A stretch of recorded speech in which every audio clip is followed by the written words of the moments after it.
Hi friends, அஸ்ஸலாமு அலைக்கும். எல்லோரும் எப்படி இருக்கீங்க? நல்லா இருக்கீங்களா? இப்போ வாங்க நம்ம இடியப்பம் செய்வோம். அந்த இடியப்பம் வந்து நிரபர மாவில் வந்து சில பேர் கேட்குறாங்க, எப்படி நீங்கள் அவிக்கிறீங்க, எப்படி வந்து உங்களுக்கு சாஃப்டாக கிடைக்குது அப்படின்ட்டு. இப்போ அந்த மாவில் வந்து நான் கேரளா மாவு இது. இந்த மாவில் வந்து நான் எப்படி அவிக்கிறேன்னு, அந்த மாவு எப்படி அந்த கிண்டுறது, சுடுதண்ணி ஊற்றி எப்படி பக்குவமாக கிண்டுறதுன்னு நான் சொல்கிறேன் பாருங்கள். அது வந்து தண்ணியை நல்லா கொதிக்க வச்சு இடியப்பத்தட்டை நல்லா அவிச்சுக்கிறோங்க. அவிச்சதோடு என்ன செய்யுங்க, அந்த மாவில் வந்து நீங்கள் எவ்வளோ மாவு போடுறீங்களோ அந்த அளவுக்கு உங்களுக்கு தக்கன போட்டுக்கிறோங்க.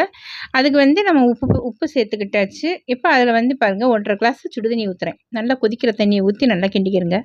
நல்லா கிண்டிக்கிட்டு என்ன செய்யுங்க, நல்லா கொஞ்சம் தண்ணி அதை 1½ கிளாஸ் சுடுதண்ணின்னா 1/2 கப்பு வந்து பச்சை தண்ணி ஊற்றிக்கிறோங்க.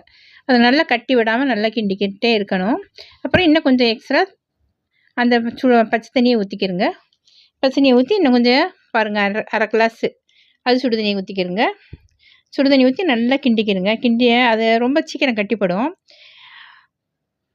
நல்லா கிண்டிக்கிட்டே இருக்கணும். கிண்டிக்கிட்டே இருக்கையில் கொஞ்சம் கொஞ்சம் சுடுதண்ணியும் பச்சை தண்ணியும் மாற்றி மாற்றி நம்ம ஊற்றணும். சில பேர் என்ன செய்கிறா, வெறும் சுடுதண்ணியை ஊற்றிடுறாங்க. அப்போ வெறும் சுடுதண்ணியை ஊற்றினா என்ன செய்யும், மாவு வந்து ஒரு மாதிரி அவிஞ்சது மாதிரி கிசு கிசுன்னு போயிடும். அப்போ நம்ம எந்த கறி எப்படி டேஸ்ட்டாக கறி வச்சு ஊற்றி சாப்பிட்டோம்னாலும் அந்த டேஸ்ட் இருக்காது நம்மளுக்கு அந்த இடியப்பத்துக்கு. அப்போ இந்த மாதிரி நம்ம பச்சை தண்ணியே சுடுதண்ணியே கலந்து நம்ம கொஞ்சம் பார்த்து நல்லா கிண்டணும். கிண்டுறதை விட்டுட்டோம்னா கட்டி போட்டுரும் சீக்கிரத்தில், மாவு வேகாது ஒழுங்கா. இப்போ பாருங்கள் எப்படி மாவு வெந்து எவ்வளோ அழகாக சரளமாக வருதுன்னு பாருங்கள். இப்போ இந்த மாதிரி நம்ம அவிச்சி எல்லா இடியப்பத்தையும் அவிச்சி எடுத்துக்கணும். இதுக்கு நீங்கள் உங்களுக்கு என்ன கறி வேணுமோ நீங்கள் வச்சுக்கலாம். மீன் கறி வேணுமா, இல்லை நான் பெரும்பாலும் நாங்கள்லாம் வந்து கருவாட்டு கறி வைப்போம், இல்லை இறைச்சி கறி வைப்போம். மீன் கறிக்கு சூப்பராக இருக்கும். இந்த மாதிரி சூப்புக்கு நல்லாயிருக்கும். இதுக்கு உங்களுக்கு என்ன சாய்ஸ், உங்களுக்கு எந்த கறி வேணுமோ அந்த கறி நீங்கள் வச்சு சாப்பிட்டுக்கலாம். இதேமாதிரி நம்ம எல்லா இடியப்பத்தையும் நம்ம அவிச்சி எடுத்துக்கலாம். ஏன்னா சில பேர் கேட்குறாங்க, இந்த மாவில் வந்து எங்களுக்கு வருதில்ல அப்படின்னு. அதனால தான் இந்த வீடியோ நான் போட்டேன். நான் வந்து இந்த இடியப்பம் இந்த மாவில் எப்படி நம்ம குழைக்கிறது, மாவு அவிக்கிறது, இடியப்பம் புளியிறது எப்படி அழகாக வருதுன்னு பாருங்கள். அதுக்காகத்தான் இந்த வீடியோ போட்டிருக்கு. ஏன்னா எல்லாருக்கும் தெரியும் இடியப்பம் எப்படி அவிக்கிறோம் அப்படின்னு தெரியும். ஆனால் இருந்தாலும் சொல்லி காமிக்கிறேன் பாருங்கள்.